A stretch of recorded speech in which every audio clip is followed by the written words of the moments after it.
Hello guys, welcome back to our channel Fantasy World. இன்னைக்கான வீடியோல என்ன பார்க்க போறோம் அப்படின்னா வாலிபால்ல யார் இந்த செட்டரோட ரோல் என்ன, இவனோட இம்பார்ட்டன்ஸ் ஒரு டீமுக்குள்ள எந்த அளவுக்கு இருக்கும் அப்படி எல்லாத்தையுமே ஓவரால் டீடைலா இந்த வீடியோல நம்ம பார்க்க போறோம். ஆல்ரெடி நம்ம போன வீடியோலயே லிப்ரோவை பத்தி பார்த்திருந்தோம். லிப்ரோவோட ரோல் என்ன, லிப்ரோனா யார், அந்த டீமுக்கு அவன் எந்த அளவுக்கு யூஸ்ஃபுல்லா இருக்கும் அப்படின்ற எல்லா டீடைல்ஸுமே நம்ம பார்த்திருந்தோம். அந்த வீடியோ பார்க்காதவங்க நான் கமெண்ட்ல அந்த வீடியோ பின் பண்ணி வச்சிருக்கேன், மறக்காம பார்த்துட்டு வந்துருங்க. அண்ட் வாலிபாலோட பேசிக்ஸ் அதை நான் ஒரு வீடியோவா மேக் பண்ணி போட்டிருக்கேன், அதையுமே கண்டிப்பா பார்த்துட்டு வந்துருங்க. அப்படின்னா வாலிபாலோட பேசிக்ஸ் உங்களுக்கு கண்டிப்பா புரியும். அதுல நம்ம செட்டரை பத்தி கொஞ்சமா பேசியிருப்பேன், பட் இந்த வீடியோல ஃபுல்லாவே நம்ம செட்டரை பத்தி பேச போறோம். அப்படி நம்ம சேனலுக்கு இப்பதான் நீங்க ஃபர்ஸ்ட் டைம் வரீங்க அப்படின்னா மறக்காம நம்ம சேனலை சப்ஸ்கிரைப் பண்ணி சப்போர்ட் பண்ணுங்க. இப்ப இந்த வீடியோவை ஸ்டார்ட் பண்ணிடலாம். செட்டர் பத்தி சிம்பிளா ஒரே வார்த்தையில சொல்லணும் அப்படின்னா ஹீஸ் த பிரெயின், அவ்வளவுதாங்க.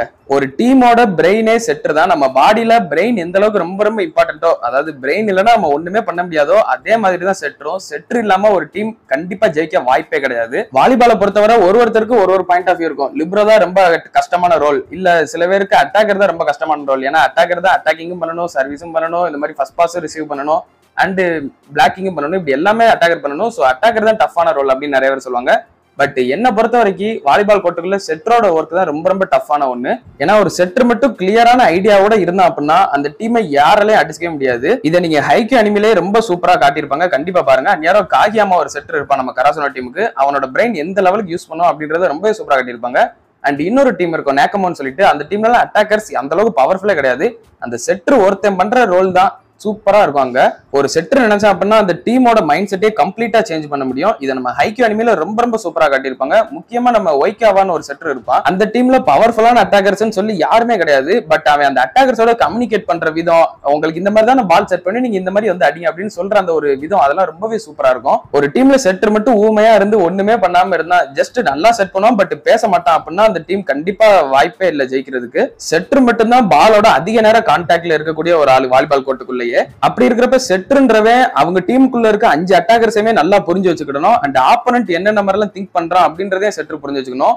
ஓவராலா பாக்குறப்ப அந்த 12 பேர்ல 11 பேரையும் செட்டர் தான் கண்டிப்பா நோட் பண்ணியே ஆகணும். மீதி யாருக்குமே இந்த அளவுக்கு டஃப்பான ரோல் கொடுக்கவே மாட்டாங்க. பட் செட்டருக்கு இது ரொம்ப ரொம்ப முக்கியமான ஒரு வேலை. 11 பேருமே எந்த மாதிரி மைண்ட் செட்ல இருக்காங்கன்றதை இவன் கண்டிப்பா யோசிச்சே ஆகணும். ஒன்ஸ் நம்ம அட்டாக்கர் இப்ப சரியா அடிக்கலனா கூட ஆப்போனன்ட் பிளாக் பண்ணி நம்ம ஆப்போனன்ட் வந்து கத்தியே சைலண்ட் பண்ணிடுவாங்க அட்டாக்கர்ஸ் எல்லாம். அந்த இடத்துல செட்டர் வந்து ஏதாவது பேசி அட்டாக்கரை கன்வின்ஸ் பண்ணி நான் உனக்கு இந்த மாதிரி எல்லாம் செட் பண்ணுவேன், அடுத்து ரெடி ஆகு அப்படின்ற மாதிரி நிறைய வேரியேஷன்ஸ் எல்லாம் சொல்லி கொஞ்சம் அட்டாக்கர் அந்த ஒரு பூஸ்ட் அப் பண்ணா மட்டும்தான் அந்த டீம் ஸ்டெடியா நிக்கும். சிம்பிளா சொல்லணும்னா ஒரு டீமுக்கு கான்பிடென்ட் கொடுக்கறதே அந்த செட்டர் தான். இதனாலதான் செட்டரை வந்து பிரெயின் ஆஃப் த கேம்னு சொல்லுவாங்க. சோ செட்டர் தான் ஒரு பிரெயினே அந்த கேம்ல. எல்லா ஆடியன்ஸும் மேட்ச் பாக்குறவங்களுக்கு மோஸ்ட்லி இந்த அட்டாக்கர்ஸ் தான் பார்க்க கண்ணுக்கு ரொம்ப கூலா தெரிவாங்க. ஏன்னா அவங்க தான் நல்லா அட்டாக்கிங் பண்றாங்க, பாக்குறப்ப இந்த அடிச்சு ஏத்துறது இதெல்லாம் பாக்குறப்ப ரொம்பவே கூலா இருக்காங்களே அப்படின்ற மாதிரி தோணும். பட் உண்மையிலேயே அந்த மாதிரி கூலா அவங்கள மாத்துறது அந்த ஒரு செட்டர் தான். செட்டர் தான் கரெக்டா செட் பண்ணணும், இந்த மாதிரி ஃபாஸ்டாவா, இந்த மாதிரி ஸ்லோவாவா, இங்க மாதிரி பாரி அங்கிட்டு இங்கிட்டு ஏறு அப்படின்றதெல்லாம் சொல்றது நம்ம செட்டர் தான். செட்டர் மட்டும் சரியா செட் பண்ணல அப்படின்னா அட்டாக்கர்ஸ் எல்லாம் நம்ம கண்ணுக்கு இந்த அளவுக்கு ரொம்பவே சூப்பர் ஆசமா தெரியறதுக்கான வாய்ப்பே கிடையாது.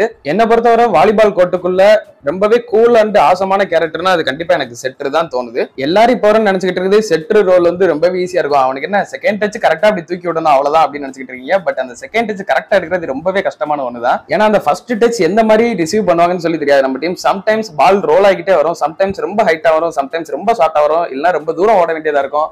இந்த மாதிரி எக்கச்சக்க காம்ப்ளெக்ஸான பால்ஸ் எல்லாம் வரும். பட் இருந்தாலும் இது எல்லாத்தையுமே மேனேஜ் பண்ணி கஷ்டப்பட்டு மூவ் பண்ணி போடுறதுன்றது ரொம்பவே ஒரு எஃபெக்டிவான வேலை தான். இதையெல்லாம் சில செட்டர் நல்லா பண்ணிடுவாங்க. பட் கம்யூனிகேஷன்ன்றது நிறைய செட்டர்ஸ் கிட்ட இருக்காது. எக்கச்சக்க ஸ்கில்ஸ் இருந்தா அந்த கம்யூனிகேஷன் ஒழுங்கா இல்லைனாலோ இல்ல அந்த டீமையே இவன் ஒத்தால மிரட்டிக்கிட்டு இந்த மாதிரி இருந்தாலும் ரெண்டுமே செட் ஆகாது செட்டருக்கு. அப்படிதான் நம்ம ஹைக்யூ அனிமில நம்ம காகியாமா வந்து இருப்பான். ஃபர்ஸ்ட் அவன் ரொம்பவே ஈகோ பிடிச்சவனா தான் இருப்பான். அவன் டீம்ல 5 வரையும் வஞ்சிக்கிட்டே தான் இருப்பான். யாருமோ எதுக்கு இவ்வளவு ஸ்லோவா ஏற, அட்டாக்கிங் எல்லாம் ஃபாஸ்டா பண்ணணும் அப்படின்ற மாதிரி பால இஷ்டத்துக்கு தள்ளுறது இந்த மாதிரிலாம் நிறையவே பண்ணதான் செய்வான். ஒன்ஸ் அதை அவன் ரியலைஸ் பண்ற பாயிண்ட்ல அவன் ஒரு பெஸ்டான செட்டராவே மாறுவான். அதுக்கு முன்னாடியுமே அவன் பெஸ்டான செட்டர் தான், எந்த வித குறையுமே கிடையாது, ரொம்பவே சூப்பரா செட் பண்ணுவான். பட் அவனோட ஈகோ அது எதையுமே ஒழுங்கா நம்ம பண்ண விடாம பண்ணிடுச்சு.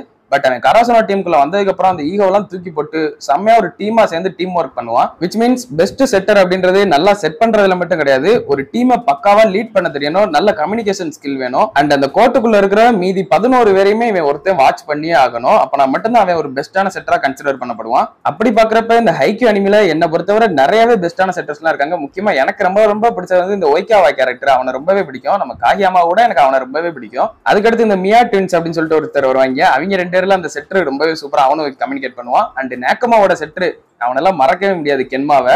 இந்த மாதிரி ஓவரால் இந்த ஹைக்யூ அனிமில அட்டாக்கர்ஸ், லிப்ரோ, இந்த மாதிரி பிளாக்கர்ஸ் இவங்களுக்கு கொடுத்த ரோலை விட அந்த செட்டருக்கான ரோல் ரொம்பவே இம்பார்ட்டன்ஸா இருக்கும். நீங்க இதை அந்த ஹைக்யூ அனிமி பாக்குறப்பே புரிஞ்சுக்கிடுவீங்க, என்னடா செட்டருக்கு இந்த அளவுக்கு இம்பார்ட்டன்ஸ் கொடுத்துருக்காங்க அப்படின்னு சொல்லிட்டு. அந்த அளவுக்கு வாலிபால்ல செட்டர் தான் ரொம்ப ரொம்ப முக்கியமான ஒரு ரோல். உங்களுக்கு இப்ப செட்டர்னா யாரு, அவனோட ரோல் எந்த அளவுக்கு கஷ்டமானதுன்னு சொல்லி இப்ப புரிஞ்சிருக்குன்னு சொல்லி நான் நினைக்கிறேன். அண்ட் செட்டருக்கும் இப்ப ஒரு சில ரூல்ஸ் எல்லாம் இருக்கதான் செய்யுது. செட்டருமே நான் ஆல்ரெடி சொன்ன மாதிரி ஃப்ரண்ட் ரோ பேக் ரோ ரெண்டு விஷயம் இருக்கு இல்லையா. செட்டர் 3 ரொட்டேஷன் ஃப்ரண்ட் ரோல இருப்பான், 3 ரொட்டேஷன் பேக் ரோல இருப்பான். செட்டர் வந்து ஃப்ரண்ட் ரோல இருக்கிறப்ப அவன் ஜம்ப் பண்ணி டிராப் போட முடியும். அதாவது செகண்ட் டச் இப்ப நெட்டை ஒட்டி போயிடுச்சு, அவன் ஜம்ப் பண்ணி அந்த நெட்டுக்குள்ள இப்படி அமைக்கிறலாம் ஒரு கையை வச்சு. செட் பண்ணணும்ன்ற அவசியம் எல்லாம் கிடையாது. இது வந்து அவன் ஃப்ரண்ட் ரோவா இருக்கும்போது மட்டும் தான் அப்ளிகபிள். இதே அவன் பேக் ரோவா இருக்கிறப்ப ஜம்ப் பண்ணி நெட்டுக்கு மேல அமைக்கிட்டான் அப்படின்னா அது ஆப்போனன்ட் பாயிண்ட். பேக் ரோவா இருக்கிறப்ப செட்டர் ஜம்ப் பண்ணி அந்த மாதிரி அமுக்க கூடாது, டிராப் போடக்கூடாது. மத்தபடி செட்டருக்குன்னு சொல்லி பெரிய அளவுக்கு ரூல்ஸ் எல்லாம் கிடையாது. பட் இந்த ரூல்ஸ் மட்டும் தான் ரொம்பவே இம்பார்ட்டன்டான ஒண்ணு. அண்ட் செட்டர் இப்ப ஸ்பைக் பண்ணலாமா ப்ரோ அப்படின்னு கேட்டீங்கன்னா கண்டிப்பா ஸ்பைக் பண்ணலாம். செட்டர் இப்ப ஃப்ரண்ட் ரோல இருந்தா அப்படின்னா லிப்ரோ வந்து இப்ப செட் பண்ணா அப்படின்னா நம்ம செட்டர் கூட வந்து ஜம்ப் பண்ணி அடிக்கலாம், அதுல எந்த வித ப்ராப்ளம் கிடையாது. இதை நீங்க ஹைக்யூ அனிமில கண்டிப்பா பாப்பீங்க. நம்ம காகியா மறக்காம பாருங்க, செம்மையா ஸ்பைக்கும் பண்ணுவான் அவன். ஜஸ்ட் லைக் செட்டர் மட்டும் எல்லாம் கிடையாது, சூப்பரா அட்டாக்கிங்குமே பண்ணுவான். இதெல்லாம் தான் செட்டரை பத்தி இருக்கக்கூடிய ஓரளவு பேசிக்கான விஷயங்கள் எல்லாத்தையுமே நான் உங்ககிட்ட ஷேர் பண்ணிட்டேன். உங்களுக்கு இந்த வீடியோ யூஸ்ஃபுல்லா இருந்தது நினைச்சீங்க அப்படின்னா மறக்காம இந்த வீடியோக்கு ஒரு லைக்கை போட்டு நம்ம சேனல் இது வரைக்கும் சப்ஸ்கிரைப் பண்ணாதவங்களும் சப்ஸ்கிரைப் பண்ணி வச்சுக்கோங்க. நான் உங்களை இன்னொரு நல்ல வீடியோல மீட் பண்றேன். Bye guys.